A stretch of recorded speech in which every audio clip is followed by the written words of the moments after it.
Right now, as has been reported, there's a Hong Kong developer, very high, who has bought a property on the other side of the island that's looking to develop a hotel either at the casino or the boathouse. The conditions I would like to see imposed would be that it's open to the public and it's accessible, but there be an investment in order to enhance those amenities on that island as a destination.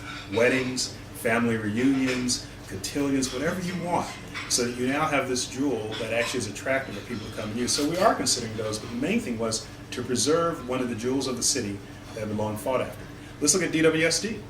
Could I raise more money by going to someone like KKR or Macquarie and saying, I'm going to sell the water department? And they say, sure, we'll give you X number of hundreds of millions of billions of dollars for it. What would happen? Three things would happen. Number one, I'd lose my tax exempt status. So I wouldn't be able to have tax exempt bonds and sell them at a higher rate. I wouldn't be able to get tax exempt financing from the EPA for capital improvements through the SRF funding program. So now I'd be in the market. Number two, if I sell it to a private operator, they have to create a rate of return for their shareholders over and above other investments. So what does that do? Number three, rate pressures.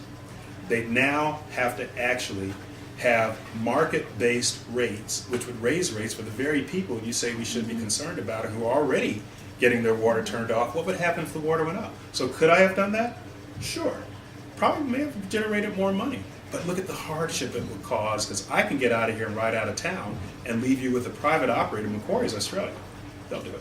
Leave you with a private operator that would increase rates, and perhaps your customers, who account for 65 to 75% of your revenue stream, Oakland, Macomb, Wayne County, have your customers start looking at Karagandhi, KWA, as an alternative. Karagandhi and Genesee are building their own water department now, trying to move away from DWSD.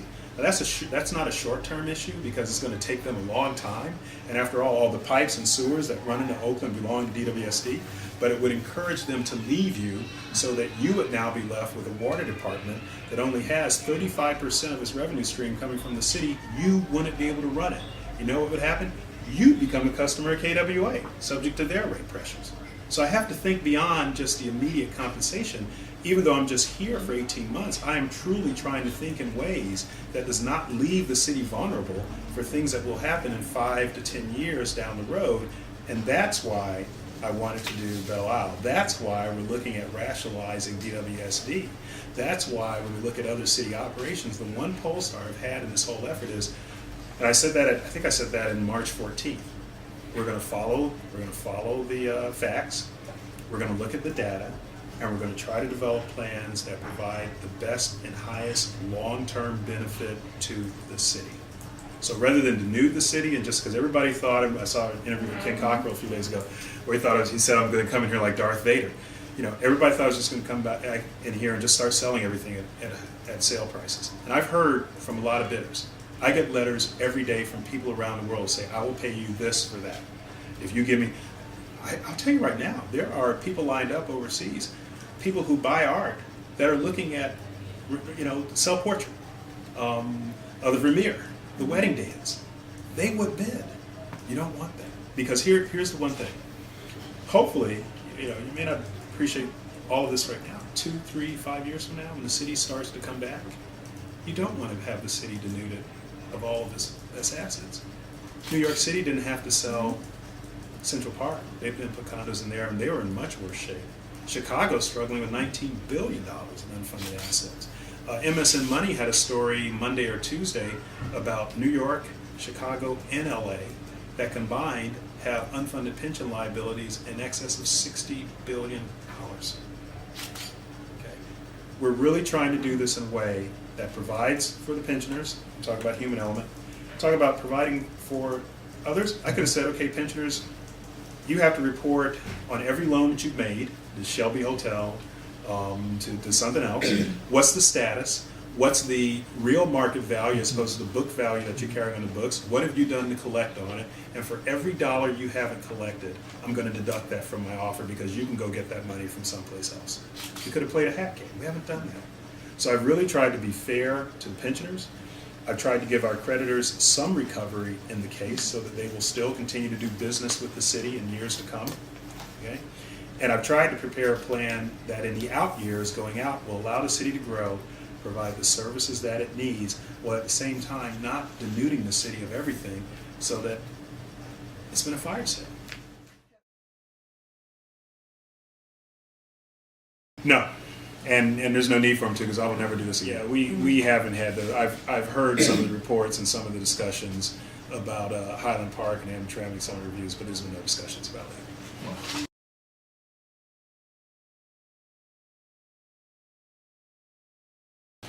I would like to see the city grow at the projected rate that we have, because that means that whatever efforts we did have attracted people to come in. The city can grow, and this happened in other communities. I would like to see the city develop a culture that it learns to live within its budget and no more of the hat tricks. The city borrowed from the pension funds. We owe them over $600 million. No more of the games and hat tricks. That the city just operates on an ordinary basis. It's like a household.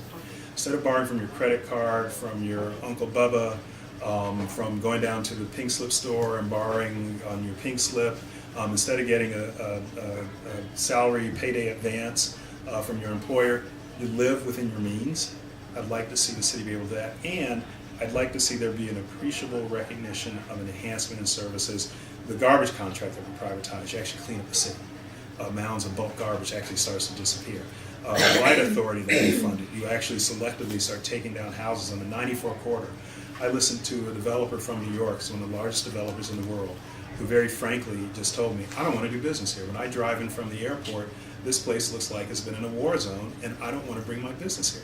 I don't want to hear that. What I want to hear is from the other developer I talked to who said, hey, I see you're making inroads. I'm interested in coming to the city, and I'm betting on you. Or like Dan Gilbert, who's bought over 40 buildings.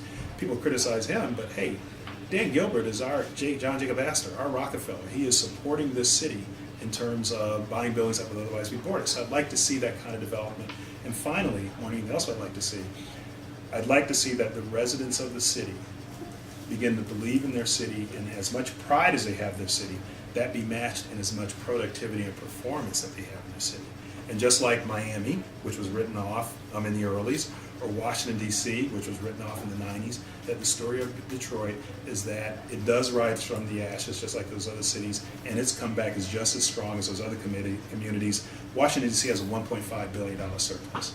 20 years ago, there were places you wouldn't even go into. It can't happen. I've seen it happen in other places. There's no reason Detroit shouldn't have that opportunity.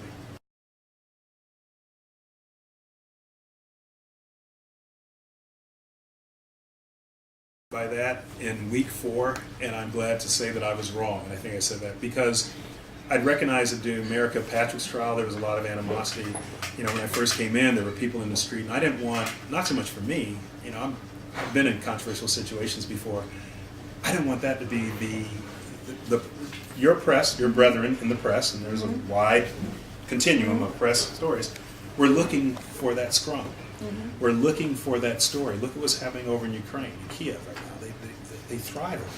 I did not want that to be the face of Detroit as a result of this effort. Instead, what I want it to be is what we're seeing now, is that the face of Detroit is that, hey, you know, these guys might get this done. This might be an opportunity. There might be a success here for people. Maybe I want to go look and invest. Maybe I do want the Singaporeans to outbid the Israelis or others to come in and buy buildings and renovate downtown. Maybe I do want to consider, you know, relocating a manufacturing business downtown to give jobs. I want to see Volkswagen, the next time you think about an expansion, say, you know what, those 5,000 jobs, maybe they should be in Detroit.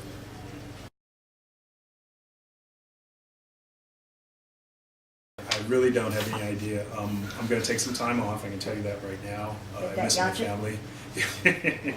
Go get my spend some time with my family. I really don't know what I'm going to do. Frankly, what I'm more concerned about is, and I've said this to our stakeholders, I've made an offer that I think is a great offer. I'm very concerned that it's going to slip away. And the other thing I stay up at night about is that an unprecedented effort to give the city $820 million is going to start to bleed off a little bit. I don't want to lose a dime of that money. So I want my stakeholders to come in. I know this is hard. I know that they're rank and file. They're upset. I know one wants to do it, but the alternative, and I keep telling people this, the alternative is tragic. So what I'm really focused on right now is trying to get through this plan process, trying to deal with, you guys talking about banks and Cora, they sue me every time I sneeze. I mean, they can't stand the fact that I'm not paying them in full. Their view is there's an inherent full faith and credit obligation and bond funding. That's why municipal bonds are supposed to be safe, and I'm destroying that, and that's wretched. And you know what? The pensioners, they did it to themselves. They got $1.5 billion in 2005 and 2006, and they invested that right. They would have survived, and they didn't.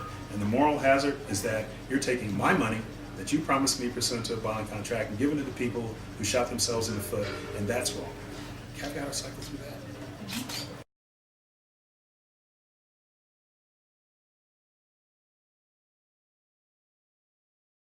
Well, one, I don't think, I'm going to leave that alone because that's a legal issue. I don't know. I know there are things I can make recommendations to the governor about further charter reform. I know there's a process for charter reform. I also know we just went through charter reform and just became effective in 2012. And that's a long and very expensive process. There may be things that I can do. I think under the statute I can build into an order a year, and I may do some of those things to protect the financial projections that we have and to make sure that the sort of change in behavior takes, because we're talking about changing what the city has done. I may try to do those things, but I really haven't thought about it any more than that.